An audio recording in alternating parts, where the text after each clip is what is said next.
God can use anything. But Scripture repeatedly shows something different. When a person willingly places what they have into his hands. Moses had a shepherd's staff. Peter had a fishing boat.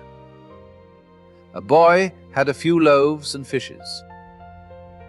None of those things look powerful on their own. But surrender changes what governs a thing. The staff was still wood.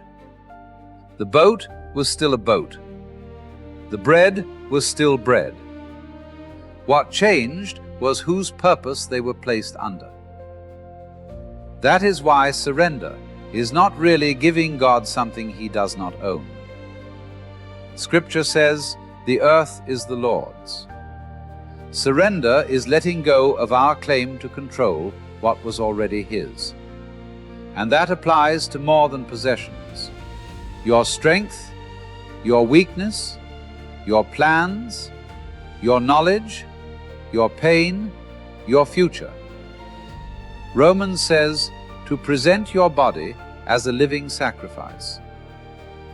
2 Timothy says, a purified person becomes a vessel, sanctified and ready for the Master's use. That is the pattern. What remains centered on self can only serve self's purpose. What is surrendered to God can be redirected, multiplied, refined, or even laid down completely according to His will. That does not mean God is powerless without our permission. Pharaoh resisted Him and was still used. But there is a difference between being overruled by God and willingly becoming His vessel. Surrender says, this gift is yours. This wound is yours. This life is yours. Tell me what it is for. And maybe that is why God does so much with what people finally place into His hands. Not because He needed their permission to be sovereign, but because surrender restores the relationship that sin broke.